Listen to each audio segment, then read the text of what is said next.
특별한 안식일로서 보통 말씀이 아니라 제가 신년도에 우리 성년들에게 전해야 될 기별을 전하겠습니다. 먼저 성경 히브리서 4장 12절입니다. 우리 한번 다 같이 한번 큰 소리를 읽어보겠습니다. 하나님이 시작.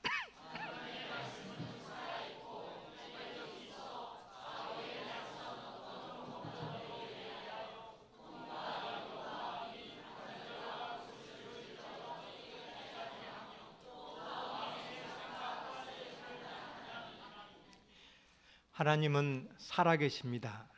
이 사실을 믿으십니까? 하나님의 말씀도 살아있습니다. 하나님의 말씀은 우리를 변화시키고 우리를 살릴 수 있습니다. 이 사실을 믿으시나요? 올 한해는 마석교회가 살아있는 교회가 되기를 바라겠습니다. 그리고 우리 성도님들도 살아있는 신앙을 갖는 우리 성도님들이 되길 바라겠습니다. 그래서 올 한해에는 제가 새로운 비전을 세웠습니다. 예배가 살아있는 교회, 소그룹이 살아있는 교회, 꿈이 살아있는 교회라는 표어를 세웠습니다. 제가 숫자를 읽으면 내용을 한번 큰 소리로 한번 따라해 주길 바라겠습니다. 1, 2, 3. 저희 마석교회는 살아있는 교회가 되길 바라겠습니다. 특별히 가장 중요한 것은 예배가 살아야 됩니다. 그럼 목사님, 죽은 예배도 있습니까? 저희가 다 살아있는데요? 그렇지 않습니다. 형식적인 예배가 있습니다. 어떤 예배가 있냐면, 여러분 혹시 백화점에 가보신 적 있으시나요? 백화점에 가보면 아주 아름다운 옷을 입고 아주 친절한 모습으로 아주 화사하게 인사하는 백화점 직원들이 있습니다. 근데 지나가는 사람들을 보니까 약간 좀 부담스러운 표정을 갖고 지나갑니다. 왜 그럴까요? 저 직원들이 아주 상냥하게 인사를 하는데 나를 사랑해서 인사를 하는 걸까요? 아니면 내가 물건을 팔아주니까 그 인사를 하는 걸까요? 물건을 팔아주기 때문에. 이 관계는 사랑의 관계가 아닙니다. 저도 인사를 받았지만 그 직원들이 누구인지를 모릅니다. 아마도 뒤돌아서 만난다고 하면 얼굴을 잘 기억하지 못해요. 이것은 형식적인 관계이기 때문에 그렇습니다.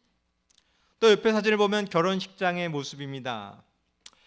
보통 결혼식을 가면 신부 측, 또 신랑 측, 또 부모님과 인사를 합니다. 인사를 하고 또 부주금을 드리고 또 식당에 가서 밥을 먹고 옵니다. 뭐 신랑 신부가 어떤 관계가 있는 것이 아니라 인사를 하고 오는 거예요. 또 바쁠 때는 또 가지도 못하고 그냥 부주금만 전해줍니다. 여러분, 교회의 예배란 어떤 것일까요? 우리 교회에서 인사를 합니다. 따뜻하게 인사를 하는데 혹시 백화점 직원과 같은 관계는 아닐까? 우리의 관계가 살아있는 교회가 되기를 바라겠습니다. 그런 의미에서 옆에 분들이 한번 우리 백화점 직원처럼 보지 말고 우리 한번 가족처럼 한번 옆에 앞뒤를 한번 보시길 바라겠습니다. 정말 반갑습니까? 정말 저희 교회가 백화점 직원처럼 뒤돌아서 보면 모르는 관계가 아니라 살아있는 관계가 되기를 바라겠습니다. 여러분, 교회에 오셨습니다. 혹시 결혼식처럼 교회에 오신 적 있습니까? 목사님한테 얼굴 확인하고 헌금하고 식사하고 가는 혹시 이 결혼식 관계가 아닌가요? 그것이 아니라 오늘 이 성전에 온 것이 살아있는 예수님을 만나고 예수님을 보고 싶고 그러한 관계가 되길 바라겠습니다.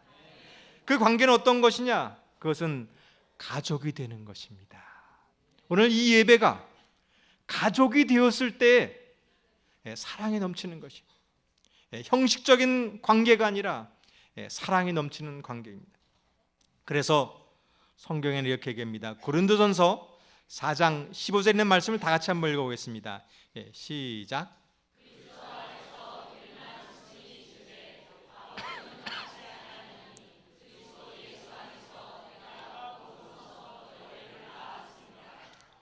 오늘날에는 수많은 학교가 있습니다. 수많은 학생들이 있고 수많은 선생님이 있습니다. 그러나 아버지 같은 스승님은 없어진 시대에 살고 있습니다. 오늘날에 많은 교회가 있습니다. 많은 목사가 있습니다. 그러나 아버지 같은 목사는 찾기 힘듭니다.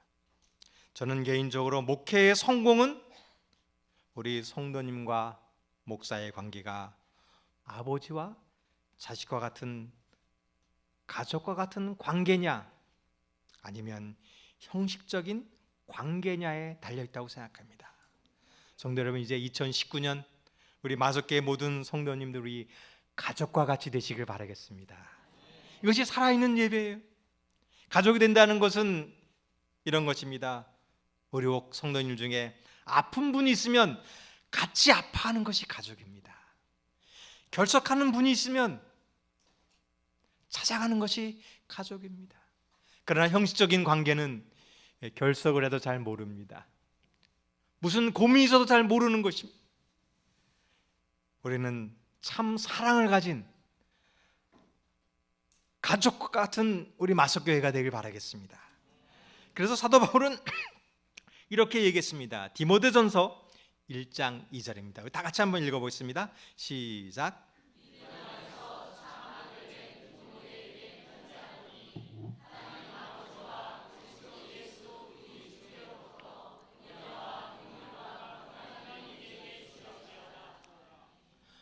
바울은 디모데를 구도자라고 부르지 않았습니다. 초신자라고 부르지 않았습니다. 디모데를 내 아들이다, 내가 너를 낳았다라고 얘기하고 있습니다.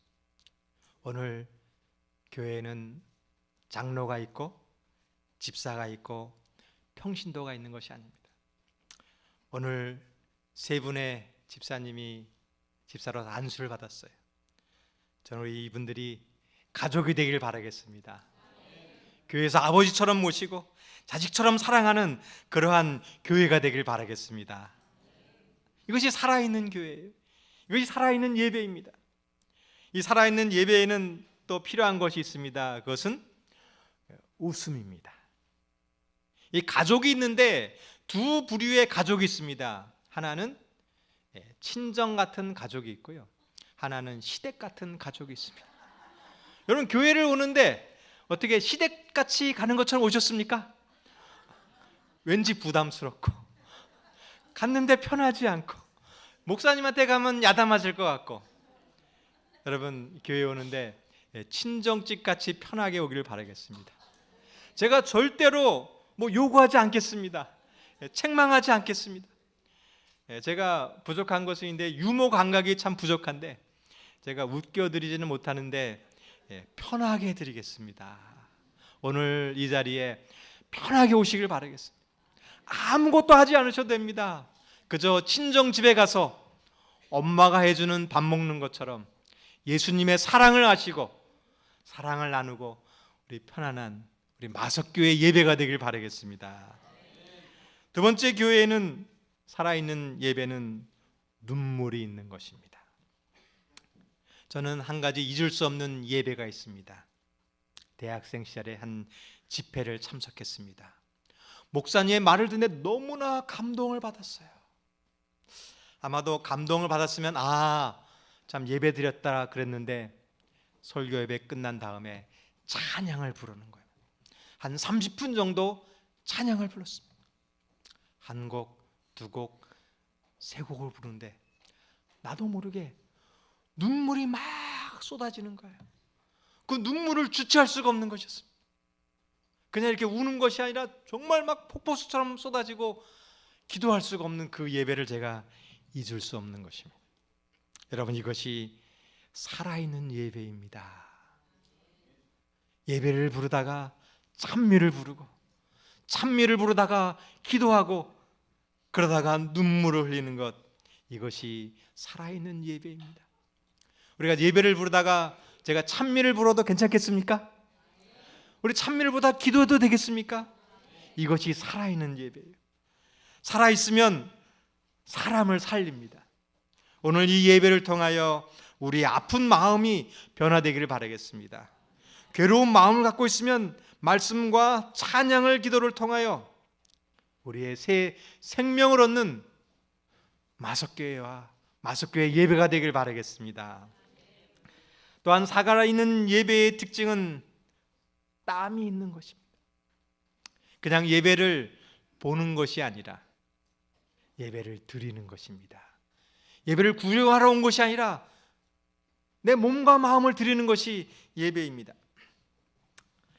여기에 두 배가 있습니다. 하나는 여객선이고 하나는 군함입니다. 이 여객선에는 500명의 승객이 탈 수 있다고 합니다. 그런데 이 배를 움직이는 것은 승무원은 50명입니다. 이 50명만 이 배를 움직이고 나머지 500명의 승객은 구경합니다. 경치를 구경하고 밥을 먹고 쉬고 이야기합니다. 그러나 한편에 있는 것은 군함입니다. 이 군함에는 50명의 군인이 타고 있습니다. 그러나 한 명도 구경하는 군인은 없습니다. 뭐든지 다 임무가 있습니다. 한 사람은 조종을 하고 한 사람은 레이더를 보고 저기 나오면 사격할 준비를 가지고 엔진실에서 또 식당에서 모든 사람이 임무가 있는 것이에요. 성도님, 마석교회는 어떻습니까? 전도회를 합니다. 보통 교회는 10%의 성도들이 일하고 있습니다. 나머지 90%의 성도님들은 그냥 참석하는 거예요. 왔다가 보는 것처럼 여객선처럼 참석했다 가는 것입니다. 우리 성도 여러분, 이제 우리의 예배는 드리는 예배가 되길 바라겠습니다. 그냥 보는 예배가 아니라 참여하는 예배. 이 찬양은 찬양대만 하는 것이 아니라 우리 모두가 드리길 바라겠습니다. 이 예배는 목사님의 설교를 듣는 것이 아니라 이 말씀을 통하여 땀과 눈물과 기도로서 우리의 몸을 드리길 바라겠습니다. 이것이 살아있는 예배. 우리 모든 성도님들이 마음을 아파요 기도했을 때 하나님께서 우리 이 예배를 받으시는 거예요. 하나님께서 이런 사람을 찾고 계십니다. 우리 요한복음 4장 23절을 다 같이 한번 읽어보겠습니다. 시작.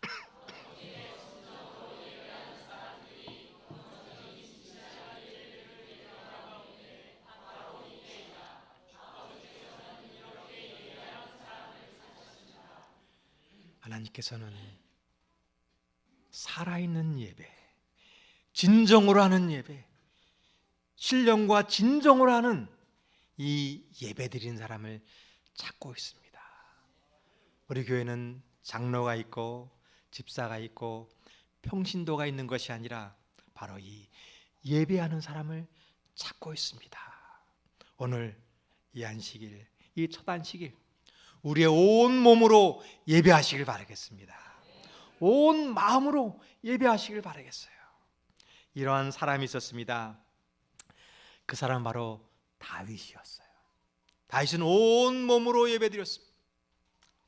법궤가 방치되어 있습니다. 그때 다윗은 법궤를 모시기 위하여 성전을 건축하고자 했습니다. 이것이 예배입니다. 오늘 우리 마음속에 하나님의 말씀을 모시기를 바라겠어요. 내 삶 속에 하나님의 말씀을 받아들이는 것, 이것이 진정한 예배자의 모습입니다. 그러나 다윗은 성전을 지으려고 하는데 하나님께서 너는 안 된다고 하는 것입니다. 그때 다윗은 포기하지 않았습니다. 성전을 준비하기 위하여 모든 준비를 다 맞춰 놓은 것입니다. 그리하여 솔로몬은 다윗의 준비된 것 때문에 성전을 지었습니다. 이것이 예배입니다. 오늘 우리 교회의 예배를 드리기 위하여 최선을 다하시길 바라겠습니다. 내가 가지고 있는 가장 깨끗한 옷을 입고 오시길 바라겠습니다. 그리고 내가 가지고 있는 가장 진실된 마음을 최선을 주님께 들으시길 바라겠어요. 그때 어떤 일이 벌어졌는가?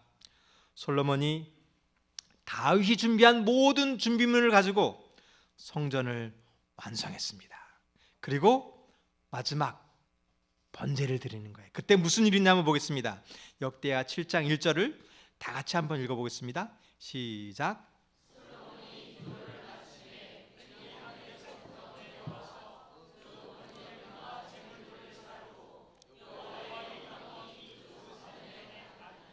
아멘. 이것이 예배입니다.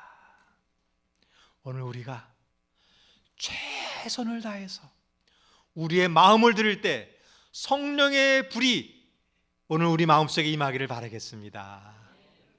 근데 이것은 솔로몬 때문이 아니라 다윗 때문입니다. 다윗이 이렇게 헌신했기 때문에 불이 내린 것입니다. 저는 마석교회가 하나님의 성령의 능력이 임할 줄을 믿습니다. 그 이유는 다윗과 같은 헌신한 분이 계심을 믿습니다. 우리가 모르는 사이에 이 교회를 위하여 지키시고 이 교회를 세우기 위하여 헌신하셨던 분들, 자기의 몸을 희생하셨던 분들 때문에 우리에게 이러한 은혜가 내릴 줄을 믿습니다. 그러한 분들에게 온 마음으로 헌신했던 다윗과 같은 우리 성도님들에게 하나님의 은혜가 넘치기를 바라겠습니다. 이러한 교회가 되길 바라겠습니다. 두 번째, 제가 원하는 교회는 소그룹이 살아있는 교회입니다. 제가 확신하건대 정말 마석교회처럼 소그룹이 살아있는 교회는 제가 없다고 확신합니다. 저는 더 이상 바랄 것이 없습니다. 바란다고 하면 지금처럼 하면 됩니다. 한 가지 더 보탬담이 있다면 이 소그룹에 필요한 것은 영적 친교 모임이 필요합니다. 소그룹에 모여서 식사만 하고 가는 것이 아니라 노방 전도만 하는 것이 아니라 영적 친교 모임입니다. 이것은 뭐냐면 모여서 하나님의 말씀 받은 은혜를 가지고 나누는 것입니다. 제가 이번 주 동안 이러한 감사한 일이 있었습니다. 하나님의 말씀을 듣고 그렇게 깨달았습니다. 이것을 나누는 일이 필요해요. 여러분 이제 2019년에 이 일을 하시길 바라겠습니다. 근데 이 일을 하기 위해서는 어떻게 해야 되는가? 어떤 분이 월요일에 TV를 보고 화요일에는 인터넷을 하고 수요일에는 화나는 일이 있고 목요일에는 죄를 짓고 토요일에는 교회를 왔습니다. 그러면 할 말이 없습니다. 나눌 얘기가 없어요. 근데 영적 친교를 하기 위해서는 월요일에 새벽 기도하고 화요일에 기억절을 외우고 수요일에 말씀 묵상을 하고 목요일에 교과 공부를 하고 금요일에는 전도지를 돌리고 그리고 안식일에 교회를 오면 어떨까요? 할 말이 많아지는 거예요. 우리 영적 친교를 나누기 위해서 하나님 말씀을 묵상해 보시길 바라겠습니다. 우리 히브리서 4장 12절을 다시 한번 읽어보겠습니다. 시작.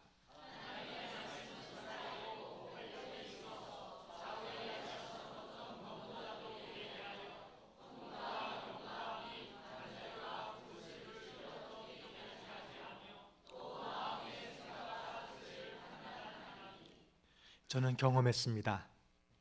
우리 성도님에게 말씀을 묵상할 훈련을 시켜봤어요. 그랬더니 이분이 집에 가서 성경을 읽기 시작했습니다. 그리고 말씀을 묵상하기 시작했어요. 저는 아무것도 한 일이 없습니다. 근데 이분이 변화하기 시작한 거예요. 교회를 위해서 헌신하기 시작했고 가정이 변하기 시작했습니다. 그 이유는 하나님의 말씀이 살아있기 때문입니다. 제가 올 한 해에는 이 일을 하고자 합니다. 우리 성도 여러분, 말씀을 읽고 묵상하는 훈련을 하고자 합니다. 우리 새해에 한번 이 결심을 한번 해보시지 않겠습니까? 우리 많은 결심이 있지만 올 한 해에는 내가 성경을 한번 읽어보겠다, 말씀대로 한번 순종해봤다, 이렇게 결심하지 않으시겠습니까? 그러면 내 신앙이 살아날 것이에요. 내 성품이 변할 줄을 믿습니다. 그리하여 마석교회의 소그룹이 하나님 말씀을 중심으로 살아있는 사랑이 넘치는 소그룹이 되길 바라겠습니다. 세 번째로 제가 바라는 교회는 꿈이 살아있는 교회입니다. 우리 사람은 보는 만큼 변하는 것 같습니다. 꿈을 꾸는 만큼 우리의 교회는 자랄 것입니다. 제가 예전에 필리핀에서 2년간 유학생을 했는데 그곳에서 아이들에게 물어봤습니다. 야, 너희 다음에 커서 뭐가 될래? 근데 아이들의 꿈이 있어요. 아이들이 한결같이 하는 꿈이 뭐냐면 나는 이 다음에 커서 찌푸니 운전사가 된다는 것이 아이들의 꿈입니다. 왜냐하면 그 아이들이 동네에서 가장 멋있어 보이는 것이 그 찌푸니 운전사예요. 자기들이 보는 것이 그거기 때문에 자기들이 이렇게 꾸는 거예요. 저는 대학원 때 처음으로 일본에 연수를 갔습니다. 일본의 학교를 교육 현황을 보는 것인데 거기서 깨달았어요. 일본에서 가장 좋은 학교를 가보았고요. 그 시골에서 있는 가장 열악한 환경도 보았고 삼육학교도 보았습니다. 그때 제 생각이 깨어나는 거예요. 이러한 차이가 있었구나. 예전에는 내가 보는 것만이 최고인 줄 알았는데 외국에 나가보니까 내 문제점이 보이는 거예요. 우리 학생들에게 우리 꿈을 보여주시길 바라겠습니다. 이 세상이 넓고 해야 될 것이 많이 있다는 것을 우리 어린이아이들에게 보여주시길 바라겠어요. 그때 우리 아이들이 변할 것입니다. 제가 지난 여름에 한 목사님을 만났습니다. 제가 그 목사님에게 비전을 발견했어요. 미국 열바린다 교회 박원경 목사님이라는 분입니다. 누구냐 하면 우리 구금자 집사님의 사위십니다. 한국에 휴가를 왔다가 제가 만나게 되었어요. 이분이 한국에서 신학과를 졸업하고 곧장 미국의 앤드루스 대학에 유학을 가셨습니다. 그리고 대학을 졸업하고 미국에서 목회를 시작하였어요. 그냥 평범한 교회였습니다. 늘 일상화된 교회였어요. 근데 이 목사님이 꿈을 꾸었습니다. 무슨 꿈이에요? 다음 세대의 선교를 향한 꿈이었어요. 그리고 그 교회를 그만두시고 개척교회를 시작했습니다. 한국이나 미국이나 개척교회를 시작한다는 것은 위험한 일이에요. 이 목사님께서는 얘가 실패하면 내가 목회를 그만둔다는 생각을 가지고 개척교회를 시작했는데 놀라운 길이 열리는 것입니다. 아무것도 없었는데 그 당시 일요일 교회가를 빌리게 되었어요. 그리고 토요일에 예배를 드릴 수 있는 장소를 얻게 되었습니다. 이 목사님의 꿈은 그냥 목회가 아니라 다음 세대를 가꾸는 꿈이었어요. 그때 이 어린이 사역에 헌신하는 그 성도님을 만나게 되었어요. 그래서 그분이 이 교회에서 어린이 사역을 전담적으로 하는 거예요. 이 목사님의 꿈은 어린아이가 활기차게 노는 교회, 뛰어놀 수 있는 교회, 어린이들이 예배에 참여하는 교회가 꿈이었습니다. 근데 그 꿈이 이루어지게 되었습니다. 교회를 마련하게 되고 사람이 모이고 어린이들이 모이자 청년들이 모이기 시작했어요. 청년들이 모이자 부모님들이 모이기 시작했어요. 꿈은 이루어졌습니다. 그리고 지금은 한 250명이 넘는 교회, 특별히 젊은이들만 이렇게 모이는 교회, 영어로 드리는 그 꿈이 이루어졌습니다. 여러분, 우리 성도 여러분, 이 교회를 위한 어떤 꿈을 갖고 계십니까? 저는 그 꿈이 이루어진다고 봅니다. 저희 교회도 꿈이 있습니다. 정말 보석과 같은 새벽 이슬과 같은 우리 어린이들과 학생들이 있습니다. 이제 우리는 다음 세대를 위하여 우리 이 세대를 가르칠 꿈을 꾸지 않으시겠습니까? 우리 학생들이 마음껏 뛰어노는 교회가 되길 바라겠습니다. 우리 학생들이 정말 힘차게 찬양할 수 있는 교회를 만들어 주길 바라겠습니다. 그럴 위해서는 투자가 필요합니다. 사랑에 관심이 필요합니다. 우리 아이들을 위하여, 다음 세대를 위하여 우리 적극적으로 사랑에 관심을 보여주길 바라겠습니다. 우리 1월 12일에 우리 겨울 성경학교를 한다고 합니다. 우리 교사들을 격려해 주시고 우리 아이들이 신나게 뛰어놀고 하나님을 찬양할 수 있도록 또 많은 후원을 부탁드리겠습니다. 저도 이제 올 한 해를 생각하면서 목표를 세웠습니다. 살아있는 교회를 만들기 위해서 계획을 세웠고 목표를 세웠는데, 제 목표는 200교회 소굴을 만들고 200명의 목자를 만드는 것이 제 꿈입니다. 우리 한 소그룹당 10명씩 모이면 200개 소그룹이면 몇 명이 될까요? 여러분, 이 꿈이 가능하다고 믿습니까? 불가능할 것 같은데요. 가능합니다. 어떻게 가능하냐면 살아있으면 가능합니다. 제가 앞으로 마석교회에 앞으로 한 2년 내지는 3년 있을 것입니다. 그런데 제가 할 수 있는 것은 한 개의 살아있는 소그룹을 만들면 되는 겁니다. 그리고 한 명의 살아있는 목자를 만들면 제 임무는 마치는 거예요. 예수님께서는 이 땅에 계실 때 3년 반 동안 12명의 제자를 만드셨습니다. 12명의 살아있는 제자를 만드셨어요. 그리고 하늘로 가셨습니다. 그리고 이 12명의 살아있는 제자가 얼마 되지 않아서 온 세상을 복음으로 전했던 것입니다. 저는 이 사실을 믿습니다. 제가 할 수 있는 일이 있습니다. 올 한 해 동안 한 명의 살아있는 목자를 만들기를 원합니다. 여러분, 이렇게 이 일에 제자 훈련을 혹시 받으시길 원하겠습니까? 오늘 세 분의 집사님이 안수를 받았습니다. 우리 살아있는 주님의 제자가 되시길 바라겠습니다. 그때 그 한 명이 또 한 명을 만들고 한 개의 소그룹이 또 한 개의 소그룹을 만드는 일만 하면 200개의 소그룹은 가능합니다.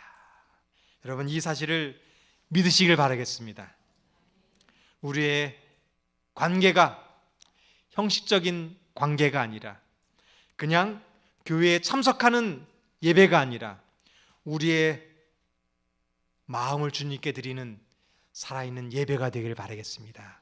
그리하여 이 예배를 통하여 내 신앙이 살고 마석교회가 살고 그리하여 하나님께 영광을 돌리는 주님의 참된 성도님이 되고 올 한 해를 헌신하는 이 시간이 되길 바라겠습니다.